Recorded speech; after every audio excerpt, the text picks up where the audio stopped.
Halo semua, Assalamualaikum warahmatullahi wabarakatuh.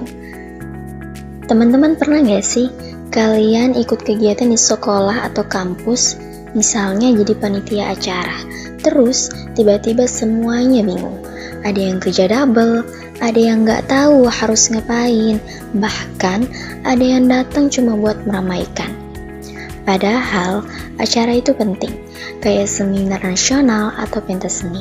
Tapi, karena nggak ada pembagian tugas yang jelas, akhirnya acara jadi berantakan.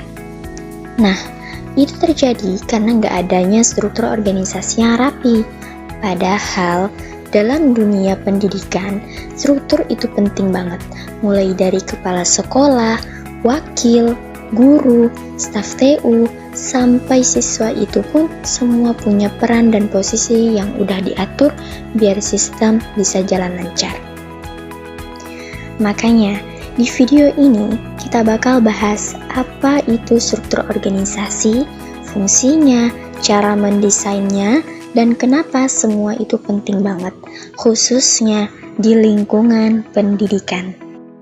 Teman-teman juga harus tahu, dalam Islam, segala hal dianjurkan untuk tertib dan teratur.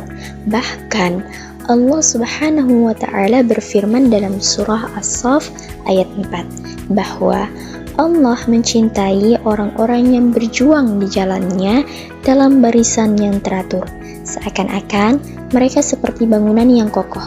Maka dari itu, struktur dalam sebuah organisasi bukan hanya kebutuhan duniawi, tapi juga cerminan dari nilai-nilai Islam. Jadi, apa sih sebenarnya yang dimaksud dengan struktur organisasi? Secara sederhana, struktur organisasi adalah kerangka yang mengatur bagaimana peran, tugas, dan tanggung jawab yang dibagi dalam suatu lembaga. Dalam konteks pendidikan, misalnya di sekolah atau universitas, struktur organisasi membantu setiap orang tahu siapa yang bertanggung jawab atas apa. Misalnya, kepala sekolah punya wewenang memimpin, guru bertugas untuk mengajar, staf administrasi mengurus data dan surat menyurat, dan siswa ya fokus belajar. Semua berjalan di jalurnya masing-masing, tapi tetap saling terhubung. Struktur organisasi nggak cuma soal bagan di dinding kantor, ia punya fungsi yang penting banget, seperti 1. Kejelasan tanggung jawab. Ini supaya nggak ada yang kerja double ataupun malah lepas tangan. Yang kedua, kejelasan posisi atau kedudukan. Setiap orang tahu dia ada di posisi mana dan siapa yang jadi atasannya. Ketiga, alur komunikasi yang jelas. Ini biar mengurangi terjadinya miskom dan koordinasi antar bagian bisa efisien. Yang terakhir, pengawasan dan evaluasi. Pimpinan bisa lebih mudah memantau atau memonitoring kinerja dan ambil keputusan yang tepat. Di lembaga pendidikan, ini bisa berdampak langsung kepada mutu layanan, terutama dalam manajemen guru, kurikulum, hingga kegiatan kesiswaan. Lalu, gimana sih cara mendesain struktur organisasi yang baik? Pertama-tama, dalam lembaga harus tahu dulu tujuannya apa. Apakah untuk pengembangan kurikulum, peningkatan kualitas sumber daya manusia, atau efisiensi manajemen?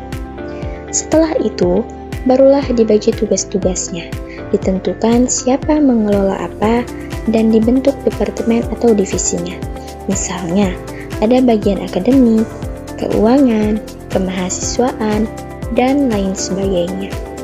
Semakin jelas pembagiannya, maka semakin efektif pula organisasi bekerja. Nah, struktur organisasi itu juga punya berbagai model loh, tergantung kebutuhannya. Yang pertama, model konvensional. Model ini biasanya dipakai lembaga kecil, satu orang bisa memegang banyak peran. Simple tapi rawan overload. Yang kedua, model birokrasi. Model ini banyak dipakai di sekolah negeri ataupun kampus besar. Segalanya diatur rapi dan formal. Tapi, kadang lambat dalam beradaptasi. Yang terakhir, model matriks. Model ini cocok buat proyek-proyek atau program inovatif di pendidikan, karena model ini lebih fleksibel dan kolaboratif. Jadi teman-teman, bisa kita simpulkan bahwa struktur organisasi itu bukan sekedar formalitas saja, tetapi menjadi fondasi yang penting membuat organisasi, terutama lembaga pendidikan, bisa bergerak ke arah yang jelas dan teratur. Dengan struktur yang tepat, semua orang dalam organisasi bisa bekerja dengan efisien, tahu perannya, dan berkontribusi sesuai kapasitasnya. Ingat, keberhasilan organisasi bukan hanya soal siapa yang paling pintar, tapi siapa yang paling paham peran, tanggung jawab, dan cara kerjasama. Dan semua itu dimulai dari struktur yang jelas. Sekian pemaparan saya mengenai struktur organisasi. Terima kasih sudah menyimak. Semoga bermanfaat. Wassalamualaikum warahmatullahi wabarakatuh.